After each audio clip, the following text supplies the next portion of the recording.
I only went to my cousin Emma's wedding because my mother had called me 3 times to explain how much everyone would notice if I stayed home. I expected awkward family conversations, overcooked chicken, and a 5 hour drive back to Chicago on Sunday morning. I didn't expect the best man to make me wish the weekend would last longer. The wedding was being held at a lakeside lodge in northern Wisconsin, the kind of place that looked designed specifically for photographs. There were cedar cabins tucked between tall pine trees, strings of warm lights hanging over a stone patio, and a long wooden dock stretching into water so still it reflected the clouds. It was beautiful. It was also 3 hours farther from Chicago than my mother had originally claimed. "You're exaggerating," she said when I called her from a gas station somewhere past Madison. "I've aged noticeably since leaving home." "You're 28. I was 27 when I started driving." She laughed, which was probably the only reason I didn't turn around. Emma and I had been close as kids, but adulthood had reduced our relationship to birthday messages, holiday dinners, and the occasional photograph sent through the family group chat. I liked her. I wanted her to be happy. I just wasn't particularly excited about spending an entire weekend surrounded by relatives who still remembered me as the quiet teenager who brought a sketchbook to family parties. I worked as an exhibit designer for a small museum studio in Chicago. It sounded more impressive than it usually was. Most days involved adjusting display measurements, arguing about lighting temperatures, and explaining why visitors should not be expected to read 600 words of text while standing in a hallway. I liked the work. It made sense to me. Rooms had dimensions. Projects had deadlines. Problems could be measured before they were solved. People were less cooperative. By the time I reached the lodge on Friday afternoon, the wedding preparations were already in full panic. A delivery van blocked half the entrance. 2 florists were carrying buckets across the parking lot. A man in a pale blue shirt stood on a ladder, trying to straighten a wooden welcome sign, while an older woman below him insisted it lean to the left. "It's the ground," he said. "It's definitely the sign," she replied. "The ground has been here longer. Doesn't make it level." He climbed down, moved the sign approximately half an inch, and looked at her. "Better?" She studied it with narrowed eyes. "Much." The sign was still crooked. The man smiled as if they had accomplished something important. He had dark blonde hair that kept falling across his forehead and a face that seemed built around an easy, slightly uneven smile. He wasn't dressed like the rest of the wedding party yet. His sleeves were rolled to his elbows and there was a faint streak of dirt near one cuff. What caught my attention wasn't really how he looked, although that certainly didn't hurt. It was the way he stayed beside the older woman after fixing the sign, listening while she explained something about the seating cards. He didn't glance at his phone or look around for an escape. He gave her his full attention. Then he noticed me standing beside my car. For 1 second, neither of us moved. His smile changed. It became smaller, more curious. I looked away first and opened my trunk, even though my suitcase was in the back seat. "Noah." Emma came running across the gravel before I could pretend I hadn't been staring at a stranger. She was wearing jeans, a white t-shirt with BRIDE printed across the chest, and the expression of someone who had not sat down in several hours. "You made it." "I survived the journey." She hugged me tightly. "I was worried you'd cancel." I considered faking a minor electrical fire.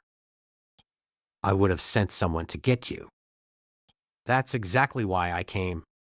She laughed and pulled back. "You haven't changed." That was something relatives always said when they hadn't seen you in a while. It rarely meant anything specific. Emma grabbed one of the paper welcome bags stacked near the entrance. "Can you help carry these to the cabins?" "I've been here 30 seconds. And you're already part of the team." Before I could answer, the man from the welcome sign approached us. "Do you need another pair of hands?" he asked. Emma looked between us. "Yes. Perfect. Noah, this is Luke. Luke, this is my cousin Noah." The best man. Of course he was the best man. Luke held out his hand. "You're the exhibit designer." I shook it. "You've heard of me?" Emma said her cousin builds museums. I mostly move labels 3 inches to the left. That's disappointing. I pictured you personally constructing dinosaur skeletons. Only on Thursdays. His grin widened. Emma pushed 2 welcome bags against my chest. You two can take cabin 4 through 9. I have to find Ben before he agrees to another last-minute speech change. She disappeared toward the lodge. Luke picked up 4 bags at once. I tried to do the same, caught one handle on another, and nearly dropped all of them. Luke reached out, steadying the top bag before it fell. Careful, he said. Those contain locally sourced crackers. I meant to test your reflexes. Did I pass? Barely. He didn't laugh at me. He laughed with me, which was different enough that I noticed. We started along the path toward the cabins. Luke knew where everything was, and he seemed to know everyone we passed. He greeted a waiter carrying linens, moved aside for the photographer, and stopped to help a little girl retrieve a ribbon that had blown beneath a bench. You've been assigned every job, haven't you? I asked. I made the mistake of appearing competent. That's how they get you. You sound experienced. I once fixed the printer at work. I've been responsible for it ever since. Luke glanced at me. Maybe incompetence is the real freedom. That's been my professional philosophy for years. The cabins sat in a curve facing the lake. We left the welcome bags inside each room, where Emma had arranged small jars of honey, printed schedules, and emergency packets containing pain relievers, safety pins, and breath mints. At cabin 7, Luke held up the itinerary. 6:30 rehearsal. 7:30 dinner. 9 o'clock fire pit. 7:30 breakfast tomorrow. I wasn't informed breakfast had an attendance requirement. It doesn't. Good. But I'll notice if you're missing. He said it casually, still reading the paper. I stood beside the door with 2 empty bags hanging from my hand, trying to decide whether he was naturally friendly or whether there had been something else in the way he said it. Before I could settle on an answer, he looked up. What? Nothing. You're looking at me like I mispronounced breakfast. I'm deciding whether attendance is secretly mandatory. It is now. We finished delivering the bags and walked back toward the main lodge. Luke told me he lived in Minneapolis and worked as a landscape architect, designing public parks and outdoor spaces. He described a community garden project he had been working on for almost 2 years, speaking with the kind of enthusiasm most people reserve for vacations or expensive purchases. It's just an empty lot right now, he said, but eventually there'll be walking paths, raised gardens, a small performance area, somewhere kids can go without having to buy anything. That doesn't sound like just an empty lot. He looked at me for a moment. No, I guess it doesn't.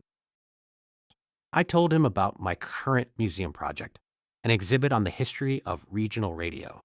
I expected his attention to fade after the first sentence, but he asked questions about how we chose which objects to display and how visitors moved through the space.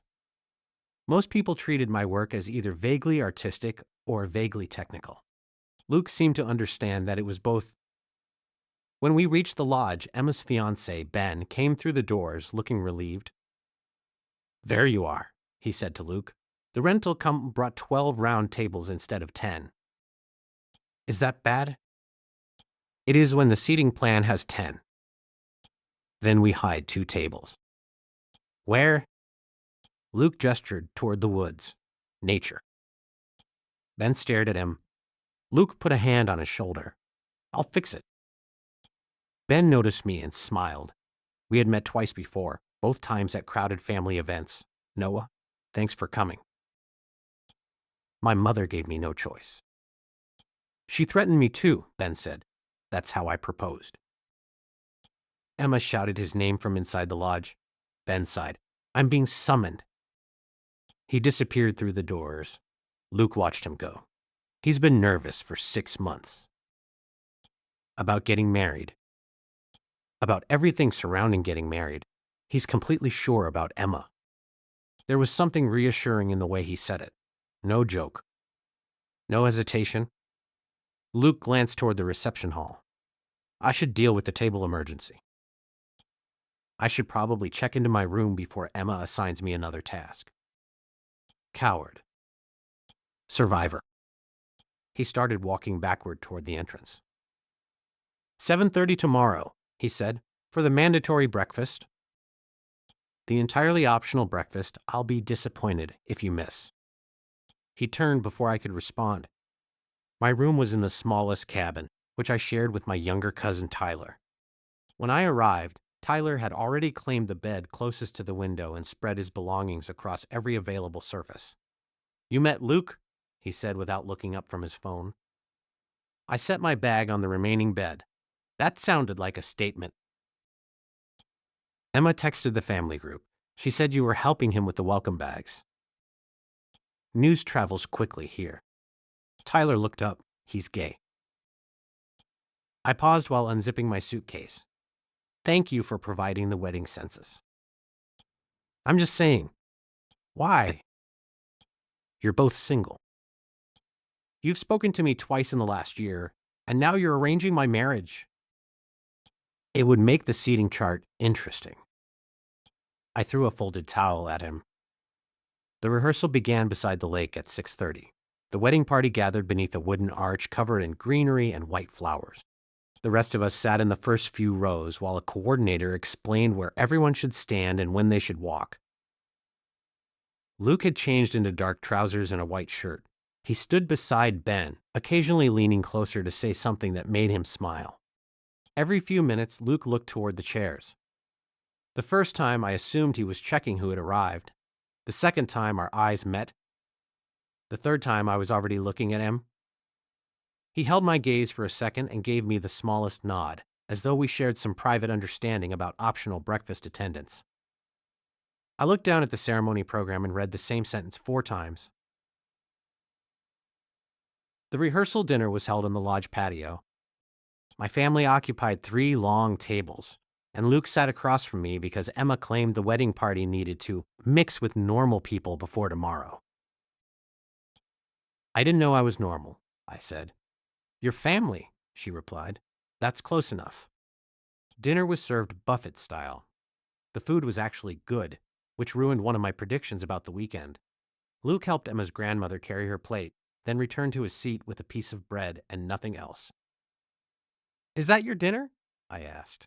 I forgot to get food. You were standing beside it. Ben's father asked me about tomorrow's weather, and you became too distracted to recognize potatoes. It was a detailed conversation. I pushed the serving bowl toward him. Take some before another relative requires emotional support. He filled his plate while I tried not to watch the way his sleeves pulled against his forearms. Physical attraction was simpler when it stayed abstract. Luke kept making it inconveniently specific. During dinner, I learned he and Ben had met during their first week of college after being assigned to the same terrible introductory chemistry class. Luke had eventually changed majors. Ben had stayed long enough to nearly fail. I saved his academic career, Luke said. You let me copy one worksheet, Ben replied from farther down the table. A pivotal worksheet. Emma raised her glass. To academic dishonesty. Luke was easy in groups, but he wasn't the loudest person at the table. He asked questions and remembered the answers. When my aunt mentioned that I had recently designed a children's exhibit, Luke turned toward me. You didn't mention that. It was mostly interactive displays about urban wildlife. What kind of wildlife? Raccoons, coyotes, birds, animals that have adapted to cities. So you did build something more exciting than labels. I designed a trash can children could climb through. He nodded seriously. That belongs on your business card. After dinner, people moved toward the fire pit near the lake. A few relatives went inside, but most of the wedding party stayed outside with blankets and mugs of coffee. Someone brought marshmallows.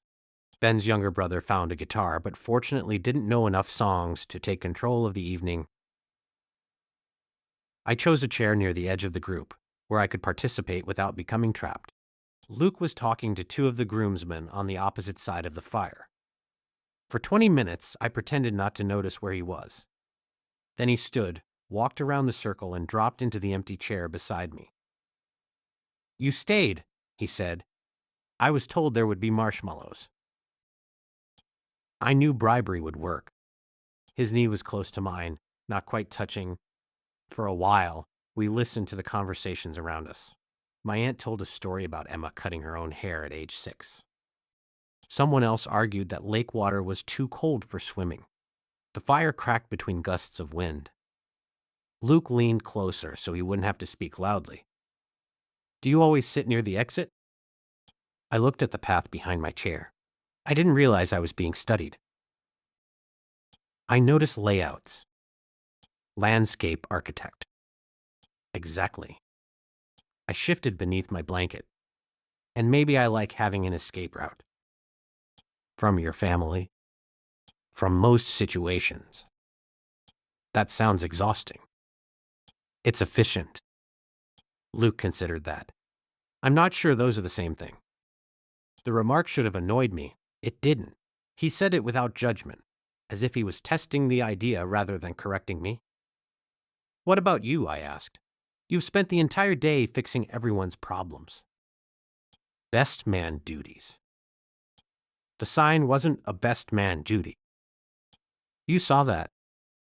I saw an argument between you and the ground. The ground was unreasonable. I smiled. Luke looked toward the flames. I'm good at having something to do. It makes social situations easier. That surprised me. You don't seem uncomfortable around people. I'm not uncomfortable. I just prefer having a purpose. You need a clipboard. I had one earlier. Emma took it away because I was becoming too powerful. A burst of laughter rose from the other side of the fire. Luke's shoulder touched mine as we both shifted to let someone pass behind us. Neither of us moved away immediately. He looked at me. There was nothing dramatic in the moment. No music changed. No one around us noticed. But the warmth along my shoulder became the clearest thing in the world. Luke was the one who leaned back first. "So," he said, "are you dating anyone in Chicago?" The question was direct enough that I almost laughed. "No." He waited, giving me space to continue.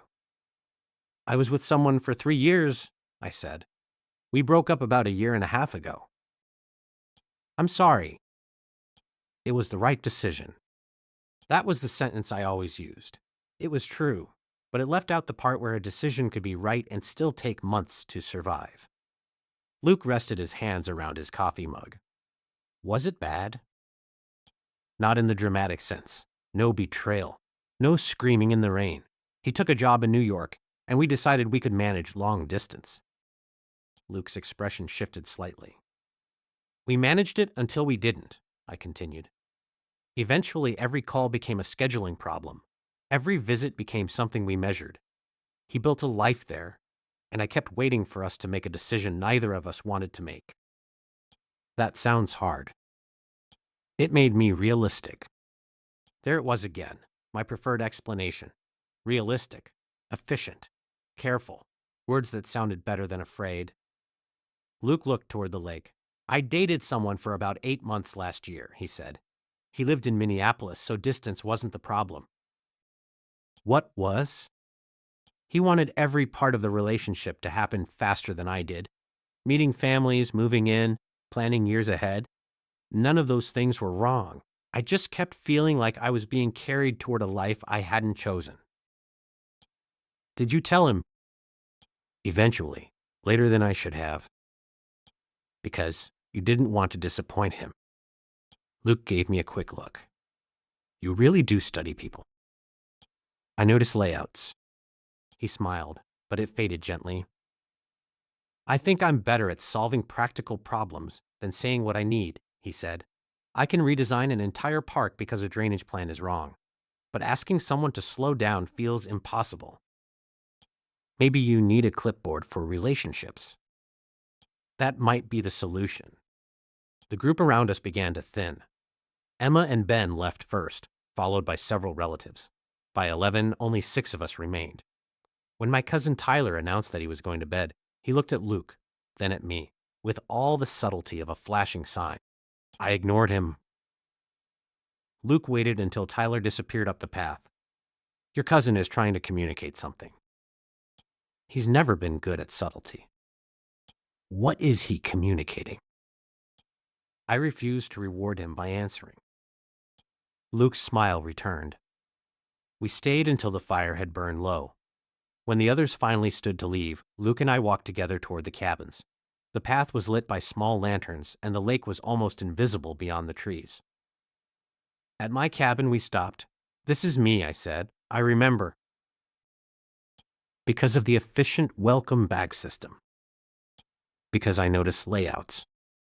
There was a pause long enough for me to become aware of every sound around us.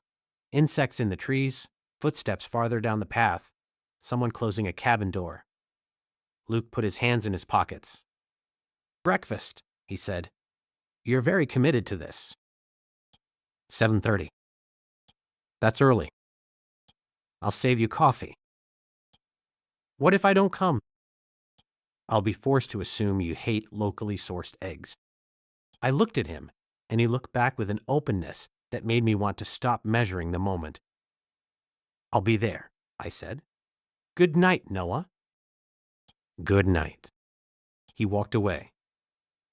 Inside the cabin, Tyler was lying in bed with the lights off. You took your time, he said. Go to sleep. I was asleep. You were speaking. I talk in my sleep. I threw another towel at him. The next morning, I woke at 7:12 after spending most of the night alternately sleeping and thinking about the way Luke had said my name. I dressed quickly and reached the lodge at 7:34. Luke was sitting at a small table near the windows with 2 cups of coffee. He looked up as I entered. You're late. 4 minutes. I was preparing to take it personally. He pushed one of the cups toward the empty seat. How did you know how I take it? I didn't. There's milk and sugar over there. So this is just black coffee. It's a foundation. You customize it. I sat down across from him. That sounds like something an architect would say. Landscape architect. We're more approachable. Breakfast wasn't officially limited to the 2 of us. Several relatives sat at nearby tables, and people moved through the buffet line behind us. Still, the table felt separate from the room. Luke asked what I wanted to see in Chicago that I had never made time for. I told him I had lived there for 6 years and still hadn't visited the top of the Willis Tower. You design museum experiences, but you avoid tourist attractions? I avoid lines. You avoid everything. That isn't true. You almost avoided this wedding. I'm beginning to regret telling you things. No, you're not. He said it with a quiet confidence that should have felt presumptuous. Instead, I looked down at my coffee to hide my smile. I asked about Minneapolis. He told me about winter bike trails, summer concerts near the river, and a bakery near his apartment that sold cardamom rolls the size of dinner plates. You're making an aggressive case for your city, I said. I think you'd like it. You've known me for less than a day. I've gathered data from my seating choices and your opinions about exhibit text. Very scientific. He leaned back in his chair. Come visit and prove me wrong. My chest tightened slightly. The invitation was probably casual. People said things like that all the time. You should visit. We should get coffee. Let me know when you're in town. Most of those invitations were social decorations. They filled empty spaces without requiring action. But Luke was watching me as if he expected an answer. Maybe I will, I said. His expression softened. Good. The wedding day moved quickly after breakfast. Emma needed help carrying garment bags. My aunt lost an earring. The photographer wanted family members arranged in combinations no one understood. Luke was pulled in every direction. I saw him pinning a boutonniere on Ben, checking the microphone, and helping the coordinator move chairs when the wind shifted. We didn't speak for several hours, but I kept finding him in the crowd. Once, while I was standing with my mother near the ceremony site, Luke came down the aisle to check the spacing between chairs. He passed close enough to brush his fingers briefly against the back of my hand. It might have been accidental. He glanced over his shoulder after it happened. That made accidental seem less likely. The ceremony began at 4. The sky was clear. The air smelled faintly of pine, and sunlight moved across the lake behind the wooden arch. Emma looked calm as she walked down the aisle. Ben did not. His face tightened the moment he saw her, and Luke put a steadying hand between his shoulder blades. I watched Emma and Ben exchange vows, but my attention kept returning to Luke. He looked genuinely happy for them, not performatively happy, not impatient for the ceremony to end. When Ben's voice broke during his vows, Luke looked down with a small smile, giving him privacy without withdrawing his support. I understood then what had first drawn me to him. Luke made people feel less alone without making a performance of helping them. After the ceremony, the reception hall filled with music, conversation, and the constant sound of glasses being placed on tables. I sat with several cousins and 2 of Ben's college friends. Luke was at the wedding party table. We caught each other's eyes during dinner, but there was always someone speaking to one of us. Then he stood to give his best man speech. He began with a story about Ben nearly setting off a fire alarm while trying to cook pasta in college. Everyone laughed, especially Ben. But the speech changed as Luke continued. Ben has always been the person who shows up, he said. Not when it's convenient. Not when someone asks twice. He just pays attention. He notices when people need him, and he makes room for them. Luke looked at Emma. I think that's why this works, because Emma does the same thing for him. They make room for each other without asking the other person to become smaller. The room became quiet. Luke raised his glass. To choosing each other, and continuing to choose each other after the photographs are finished. The guests applauded. I looked down at the table, unexpectedly affected by the words. Making room without becoming smaller? It was a simple idea. I wasn't sure I had ever seen a relationship work that way. After dinner, the music started. I danced with Emma once because she insisted. Then I danced badly with a group of cousins until I could escape to the edge of the room. Luke found me near the open doors leading to the patio.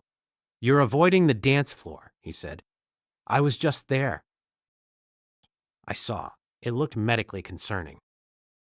I have a limited range of movement. Apparently. He held out his hand. I stared at it. What are you doing? Asking you to dance. This song has choreography. We'll ignore it. I don't dance with coordinated groups. Then dance with me. My first instinct was to refuse, not because I didn't want to, but because I wanted to too much. The reception was full of relatives. Some knew I was gay. Some probably didn't. None of them would have cared enough to create a scene, but being observed had never made anything easier for me. Luke didn't pull me. He simply waited with his hand extended. The choice stayed mine. I placed my hand in his. All right, I said. He led me onto the dance floor as the song changed to something slower, but still upbeat. We didn't hold each other closely. One of his hands rested lightly near my shoulder, and mine settled against his arm. You look terrified, he said. I'm concentrating. On what? Not injuring the bride. Emma danced past us with Ben and pointed at me triumphantly. Luke laughed. She's very invested in this. My entire family is going to claim responsibility. For what? I looked at him. He had asked the question playfully, but something in his expression had become more careful. For getting me onto the dance floor, I said. Right? The answer left a quiet space between us. Luke's hand moved slightly lower along my arm, not intimate enough to attract attention, just enough that I felt it. We stayed through the next song. Later, when the reception grew louder and the room became too warm, I went outside. The patio lights reflected across the lake, and music drifted through the open doors. I walked toward the dock, expecting to be alone. Luke was already there. He sat near the end with his jacket folded beside him and his tie loosened. His shoes rested flat on the wooden boards, safely away from the water. "You're occupying my escape route," I said. He looked back and smiled. "I was wondering when you'd find it." I sat beside him, leaving a few inches between us. For a while, we watched the dark water. "You gave a good speech," I said. "I rewrote it 6 times. Ben said Emma was trying to stop you from changing it." She hid my laptop. "Reasonable." Luke stretched his legs in front of him. "I meant what I said. About Ben setting off the fire alarm. About making room for someone." The music inside changed again. A cheer rose from the reception hall. Luke rubbed his thumb across the edge of his watch. "I spent a long time thinking a relationship had to feel inevitable," he said. "Like if you met the right person, every decision would become obvious. And you don't think that anymore. I think people can be right for each other and still have difficult decisions." I knew we weren't only talking about Emma and Ben. "Such as living in different cities?" I asked. Luke turned toward me. There was no surprise in his face, only a kind of relief that I had said it first. "Such as that." I looked back at the lake. "We've known each other for 1 day." "I'm aware. You're the best man at a wedding. Everyone looks more appealing at weddings." "Is that a documented phenomenon?" "Formal clothing, decorative lighting, emotional speeches." "So you're saying the lights are doing most of the work for me?" "At least 40%. He laughed softly, then became serious again. "I'm not planning our future, Noah." "I know. I'm saying I'd like to see you after this weekend." The honesty of it made my throat tighten. Luke didn't move closer. He waited. "I'd like that too," I said. His shoulders lowered slightly. "But," I continued, "I don't want to pretend distance doesn't matter." "I don't want to pretend anything." My last relationship ended because we kept promising the distance was temporary without deciding what temporary meant. Then we don't make promises we can't define. You make it sound very practical. I design drainage systems. Despite myself, I laughed. Luke looked at me for a long moment. "We could start with exchanging numbers," he said. "That seems less dangerous than choosing where to retire." I haven't ruled out a quiet coastal town.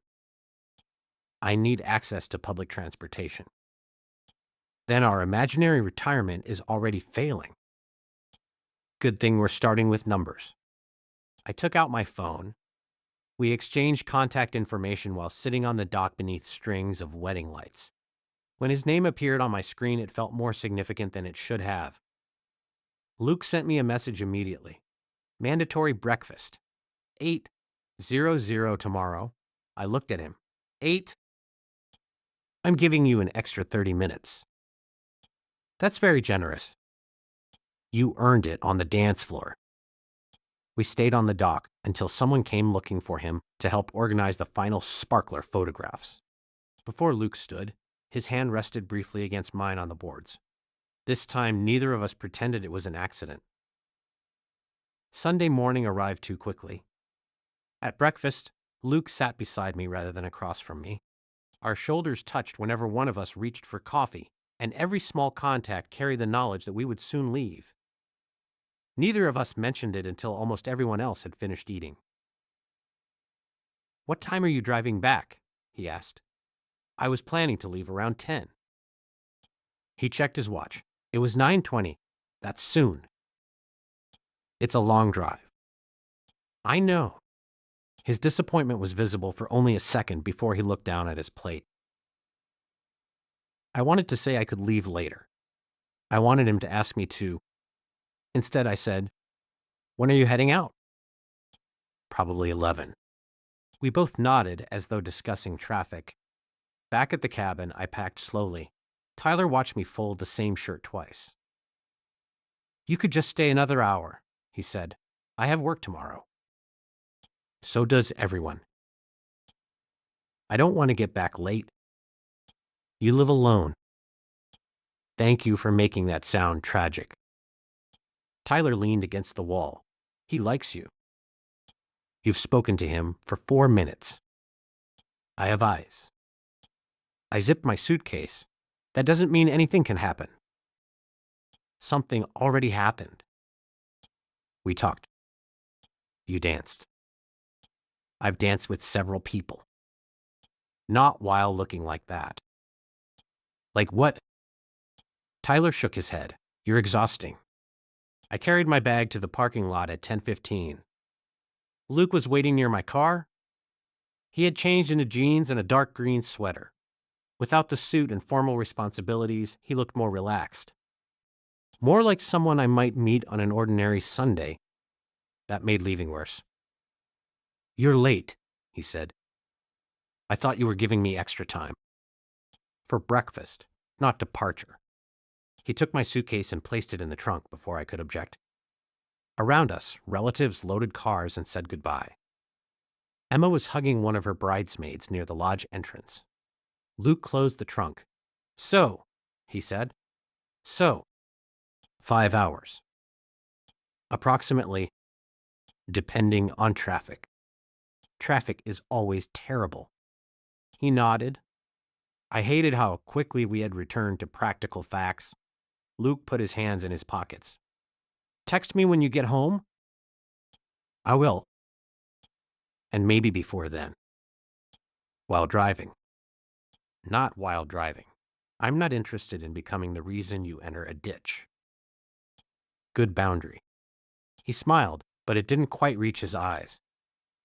I looked toward my car door. Thank you for making the wedding less painful. That's the nicest thing anyone has ever said to me. I'm serious. I know. The noise of the parking lot seemed to recede. Luke stepped closer. Can I hug you? He asked. Yes. His arms came around me carefully. It wasn't a brief, distant hug between two people who had met at a wedding. His hand rested between my shoulder blades, and mine pressed against the back of his sweater. For several seconds, neither of us moved. He smelled faintly of coffee and cedar. When we separated, he stayed close enough that I could see the lighter ring of color around his eyes. I don't want this to turn into one of those weekends we mention once and never talk about again, he said. Then don't let it. The words came out before I could protect them. Luke's expression softened. I won't. I got into my car before I could decide to stay. As I pulled away, Luke remained in the parking lot. I watched him in the rearview mirror until the trees blocked my view. His first message arrived 40 minutes later when I stopped for gas. You survived the first section of the journey? Barely. I've aged again. I attached a photograph of the gas station coffee I had purchased. Luke replied with a picture of the crooked welcome sign. Your rival is still standing. I smiled at my phone like an idiot. By the time I reached Chicago, we had exchanged 12 messages, none of them important enough to justify how. Much I anticipated each one. Home safe, I wrote after carrying my suitcase upstairs. A few seconds later, my phone rang. Luke's name appeared on the screen. I answered. Calling already? I asked. I wanted to make sure you weren't lying about arriving safely. You think I staged a photograph of my apartment? You work in exhibits. You have resources. I sat on the edge of my sofa. Where are you? Still driving. Ben's asleep in the passenger seat. Should you be talking? Hands free. Completely legal. In the background, Ben said, He's been waiting for you to text. Luke sighed. He's awake now. I laughed. We talked for 15 minutes. Nothing profound happened. He asked about my drive. I asked whether Emma had cried when everyone left. He described Ben's inability to stay awake in moving vehicles. Before we ended the call, Luke said, I'm glad you came to the wedding. So am I. That was the first time I admitted it aloud. The messages continued the next morning. Luke sent a photograph of the sunrise over a Minneapolis street with the caption, Mandatory proof that mornings exist. I responded with a picture of my office coffee machine. This is why they shouldn't. By Wednesday, we had developed a rhythm. One of us sent a message in the morning, the other answered during lunch. In the evening, the conversation grew longer.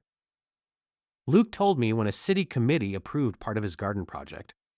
I sent him photographs from the museum installation and complained about a display case that had arrived 2 inches too wide. He remembered my meeting dates.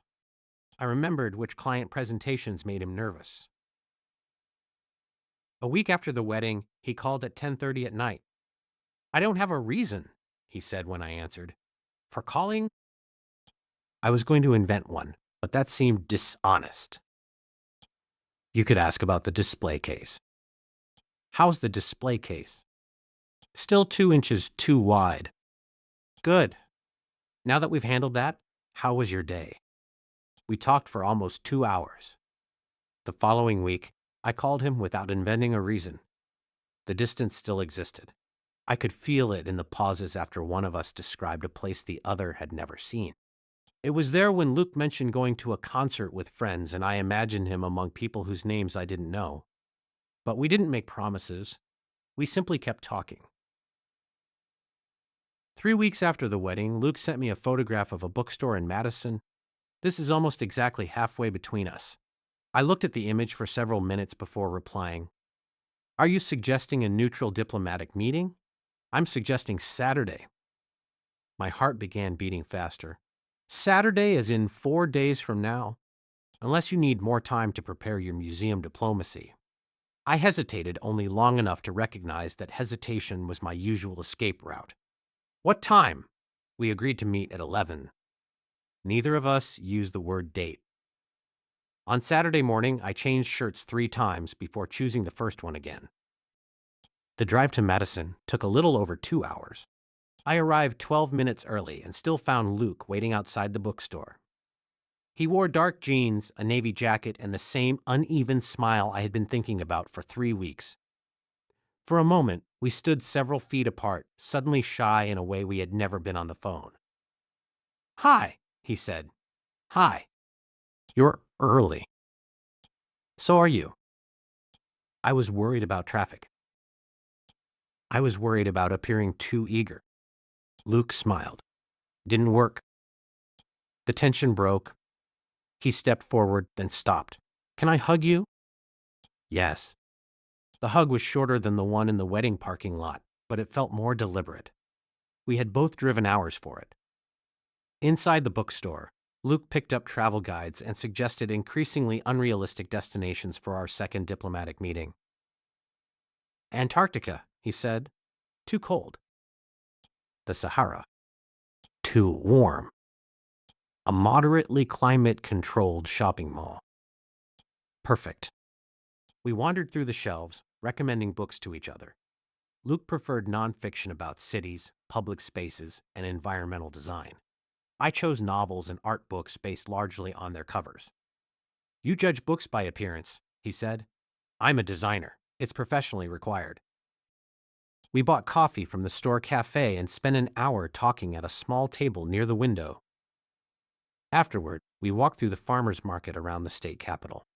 Luke bought apples from a vendor who convinced him they were unusually historic. I bought cheese because Wisconsin seemed to demand it. At lunch, we chose a small restaurant near the lake. Every part of the day was easy. That was what frightened me. There were no awkward silences to analyze. No signs that Luke regretted coming. Whenever the conversation paused, he looked comfortable rather than impatient. After lunch, we walked along the water. The wind had become colder, and fallen leaves moved across the path. Luke carried the paper bag of historic apples under one arm. "I've been trying to decide something," he said. "That sounds serious." "It shouldn't be." I waited. He glanced toward the lake before looking at me. I was hoping this was a date. The directness of the statement stopped me. Not because I hadn't known. I had known from the moment I chose my shirt 3 times. But knowing something privately was different from hearing it offered aloud. Luke continued before I answered. "I know we didn't call it that. And I know the distance makes everything complicated. I'm not trying to rush you. I just don't want to spend the whole day pretending I drove here because of the bookstore." I felt the old instinct to retreat into practical concerns. 5 hours, work schedules, winter roads, train tickets. The possibility of wanting someone who could not easily become part of my daily life. Then I remembered him waiting beside my car. I remembered every morning message, every late night call, every time I had looked for his name on my screen. I was hoping it was a date too, I said. Luke let out a quiet breath. Good. I also spent the entire drive preparing an explanation for why it wasn't. That sounds exhausting. It was efficient. No, it wasn't. I laughed. We stopped near a bench overlooking the water. People passed behind us, but no one paid attention. Luke set the apples beside the bench. I haven't stopped thinking about you since the wedding, he said. My chest tightened. I keep finding reasons to talk to you, he continued. And sometimes I call without a reason because I just want to hear your voice. I looked down at my hands. The honesty of it felt almost painful. Not because it was unwelcome, but because it required something equally honest from me. I'm afraid I'll make the same mistake again, I said. With your ex? With distance. With believing effort can solve something when neither person is willing to make a real decision. Luke nodded slowly. That's fair. I don't want to start something that exists only in messages and planned weekends. Neither do I. And I don't know what the solution is. We don't need the entire solution today. That sounds suspiciously like avoiding the problem. No, it means we decide what the next real step is, then see whether we can take it. I looked at him. What's the next real step? Luke's expression softened. This date, he said. Then another one if you want it. Actual visits to each other's cities. Seeing what our lives are really like before either of us starts rearranging them. It was practical without being cold. Hopeful without pretending. I could work with that. I want another date, I said. So do I. The space between us changed. Luke looked at my face, then briefly at my mouth before meeting my eyes again. Can I kiss you? The question was quiet and clear. Yes. He stepped closer and placed one hand lightly against my arm.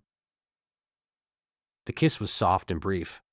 There was no urgency in it, no attempt to turn the moment into more than I was ready for. Just warmth, the faint pressure of his mouth, and the startling realization that I had been waiting for this since the fire pit. When we separated, Luke rested his forehead against mine for a second. You okay? He asked. Yes. Good. I smiled. You? I'm trying not to look too pleased with myself. You're failing. Completely. Almost. He kissed me once more, just as gently. We sat on the bench afterward and divided one of the historic apples with a small plastic knife Luke had found in the bag. It tasted like an ordinary apple. This has been oversold, I said. Show some respect. It may have witnessed state history. That isn't how apples work. You design raccoon trash cans. Stay in your field. When we finally walked back toward our cars, Luke reached for my hand. I let him take it. Our second date was in Chicago 2 weeks later. Luke arrived by train on Friday evening. I met him at Union Station and tried to behave as if seeing him in my city wasn't significant. It was. He stepped off the escalator carrying a weekend bag and looked around until he found me. His face changed immediately. No one had ever looked so happy to find me in a crowd. I showed him the museum exhibit before it opened to the public. He studied every display, read every label, and climbed through the children's raccoon tunnel, even though it was not designed for a 30-year-old man. This is excellent, he said from inside the tunnel. You're blocking the emergency exit. I'm experiencing the exhibit. You're damaging the exhibit. That evening, we ate at a small Thai restaurant near my apartment. The next morning, we visited the top of the Willis Tower because Luke claimed personal growth required tourist attractions. I hated the line. I liked standing beside him above the city. Luke stayed in my apartment's small guest room. Neither of us treated the sleeping arrangement as a test. When we said goodnight, he kissed me at the end of the hallway and asked what time breakfast became mandatory in Chicago. Never before 9, I said. That's barely breakfast. That's civilization. 2 weeks later, I visited Minneapolis. Luke met me at the station with coffee and a paper bag containing 2 enormous cardamom rolls. He showed me the community garden site, the river paths, and the small apartment where he had lived for 4 years. His home was warmer and less organized than I expected. Books were stacked sideways on shelves. Several plants leaned toward the windows. A bicycle occupied half the entryway. You design orderly public spaces, I said. But you live like this? My creativity needs freedom. Your shoes need a shelf. He introduced me to his friends Maya and Carlos over dinner. They were kind, curious without being invasive, and clearly protective of him. At one point, while Luke was ordering another drink at the counter, Maya leaned toward me. He talks about you constantly, she said. Carlos shook his head. You weren't supposed to say that. I thought it was obvious. I looked toward Luke. He was laughing with the server about something. It wasn't obvious, I said. Maya smiled. Then now it is. The following morning, Luke and I walked through one of the parks he had helped redesign. Children climbed across a wooden play structure while parents sat beneath newly planted trees. This part used to flood every spring, he said. We changed the grading and created a rain garden. You really do spend a lot of time thinking about drainage. I warned you. I watched him greet a maintenance worker by name. I watched the pride on his face when he showed me a path designed to be accessible from every entrance. I had liked Luke at the wedding. In Minneapolis, I began to understand the shape of his life. That made what I felt more real and more frightening. We continued alternating cities through the fall. Some weekends were carefully planned. Others were quiet. We bought groceries. We did laundry. Luke helped me assemble a shelf and became personally offended by the instructions. I sat beside him while he finished a presentation for work. He brought his laptop to my apartment and complained that my dining chairs were designed as a punishment. The ordinary moments mattered more than the dramatic ones. Distance remained difficult. There were Fridays when delayed trains reduced a weekend to less than 36 hours. There were Sundays when one of us stood on a platform pretending goodbye had become routine. It never did. Our first real disagreement happened in December. Luke was supposed to come to Chicago for a holiday market and dinner with 2 of my friends. The night before his trip, he called to say a project deadline had changed and he needed to stay in Minneapolis. I'm sorry, he said. The city moved the presentation to Monday. I have to finish the revisions. It's fine. It wasn't. I tried to get out of it. You don't need to explain. I think I do. I said it's fine. Luke was quiet. I recognized the silence and hated it. It was the same silence that had filled the final months of my previous relationship, when disappointment became too familiar to discuss. I should let you work, I said. Noah. What? Please don't disappear because you're upset. I'm not disappearing. You're ending the conversation. You have a deadline. And you have feelings about me canceling. The accuracy of it made me defensive. What do you want me to say? I'm disappointed, but work happens. Yes. So there's nothing to discuss. There is if you're going to spend the weekend convincing yourself. This means I don't prioritize you. I stood near my apartment window, looking down at the street. I didn't say that. You didn't have to. For a moment, neither of us spoke. Then Luke's voice softened. I'm not him. I know. I'm going to disappoint you sometimes. You're going to disappoint me. We need to be able to say it without treating every problem like evidence that the relationship is ending.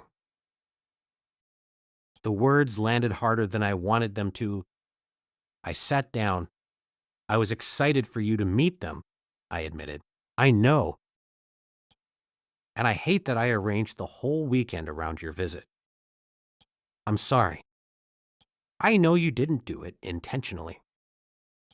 That doesn't mean you're not allowed to be upset. I rubbed my hand across my face. This is the part I'm bad at. Which part? Staying in the conversation. Luke was silent for a second. You're still here. So are you. Then maybe we're learning. He worked most of that weekend. I went to the holiday market with my friends and sent him photographs of every badly designed decoration I could find. On Sunday evening, a delivery arrived at my apartment. Inside was a box of cardamom rolls and a handwritten note. Not a replacement for the weekend. Just breakfast until I can be there. He came the following Friday. By spring, we had been together for almost 7 months. We still hadn't solved the distance, but we had stopped pretending it could continue indefinitely. One evening in March, Luke sat at my kitchen table while I reviewed a contract from work. The museum studio had lost a major client, and the partners were reorganizing several positions. My job was safe, but my role was changing in ways I didn't particularly want. You've been unhappy there for months, Luke said. I'm not unhappy. You complain every day. That's how employment works. What would you do if you weren't worried about staying in Chicago? The question made me look up. My career isn't the only reason I live here. I know. My friends are here. I know that too. And you're not asking me to move. No. He said it immediately. Luke reached across the table and placed his hand over mine. I don't want you to move because you're afraid I'll leave if you don't, he said. And I'm not asking you to give up a job you love. I'm not sure I love it anymore. That's a different conversation. Over the following weeks, I began looking at design positions in Minneapolis. I didn't tell Luke at first, not because I wanted to surprise him, but because I needed to know whether the idea belonged to me. I found a studio that designed exhibits, libraries, and community spaces. The work was closer to what I had wanted to do when I entered the field. They offered hybrid schedules and larger projects. I applied. When they invited me for an interview, I called Luke. I need you to remain calm, I said. That instruction has never made anyone calm. I applied for a job in Minneapolis. There was a long pause. Are you serious? Yes. Because of us? Partly. Noah. And because the job is good. Better than good, actually. I explained the position, the projects, and the reasons I had been dissatisfied in Chicago. Luke listened without interrupting. When I finished, he asked, Would you want it if I didn't live here? I had already asked myself the same question. I don't know if I would have found it without you, I said. But now that I have, yes, I want it. Luke let out a breath that sounded almost like a laugh. Then I'm allowed to be excited. Yes. How excited? Controlled excitement. I can't promise that. I got the job in May. The offer arrived on a Tuesday afternoon. I read the email 3 times before calling Luke. He answered from his office. Well, I got it. There was silence, then a sound from his side of the call. Did you just hit something? My knee hit the desk. Controlled excitement. Completely controlled. I moved to Minneapolis in July, 11 months after the wedding. Luke and I decided not to move in together immediately. It seemed important for me to build a life in the city that wasn't entirely contained inside his apartment. I rented a place 12 minutes away from him. We spent enough nights together that both apartments contained clothing, toothbrushes, and duplicate phone chargers, but we still had separate keys and separate rent. The arrangement lasted 4 months. In November, after carrying groceries between apartments during the first serious snowfall of the year, Luke stood in my kitchen and said, This is becoming inefficient. I set a bag on the counter. You hate that word. I've changed. What are you proposing? That when your lease ends, we find a place together. I looked at him. He rubbed the back of his neck and glanced toward the window, as though preparing for the possibility that I would need more time. Not because we're supposed to, he added, and not because it's the next stage on some schedule. I'm asking because I want to live with you. My old fear was still there. It no longer controlled the entire room, but it had not disappeared. What happens when you discover I'm unbearable before 9 in the morning? I asked. I already know that. And I require correctly organized shoes. I'm willing to enter negotiations. I stepped closer. Yes, I said. Luke looked at me. Yes. I want to live with you. His smile spread slowly. Can I kiss you? You still ask. I like hearing you say yes. Yes. He kissed me in the middle of my half-unpacked kitchen while snow gathered against the windows. The following summer, Emma and Ben invited the wedding party and family back to the lakeside lodge for their first anniversary. It wasn't another formal event. There were no assigned seats, speeches, or matching clothes. Just a barbecue, a few cabins, and an evening beside the lake. Luke and I drove from Minneapolis together. When we reached the lodge, the wooden welcome sign stood near the entrance again. It leaned noticeably to the left. Luke stopped beside it. Don't, I said. It'll take 1 second. The ground has been here longer. He looked at me. You remember that. I was watching you. I noticed. I stared at him. You noticed me watching? Immediately. You could have said something. I was standing on a ladder. After that, you looked ready to escape. I had an efficient exit strategy. You opened your trunk even though your suitcase was in the back seat. I laughed. You saw that? I noticed layouts. He straightened the sign by half an inch. It remained crooked. Better? He asked. Much? That evening, we sat beside the same fire pit where we had first talked. Emma and Ben were across the circle, arguing affectionately about how long to leave the marshmallows over the flames. Tyler sat nearby and took full credit for our relationship whenever anyone listened. Luke's chair was beside mine. There was no careful distance between our knees now. His hand rested loosely over mine beneath the edge of a shared blanket. Later, when the others began heading toward the cabins, Luke and I walked down to the dock. The lake was dark and quiet, just as it had been the night of the wedding. We sat near the end. A year ago, you told me distance would make everything difficult, Luke said. I was right. You were. And you told me we didn't need the entire solution in one day. I was also right. Don't sound so pleased. I'm a little pleased. I leaned my shoulder against his. Moving to Minneapolis had not solved every problem. Living together would create new ones. We still misunderstood each other. We still had days when work made us impatient, when one of us needed space and the other wanted reassurance. But difficult no longer meant doomed. That was the difference Luke had helped me understand. A relationship wasn't safe because nothing went wrong. It became safe when both people stayed present after something did. Luke turned his hand beneath mine and linked our fingers.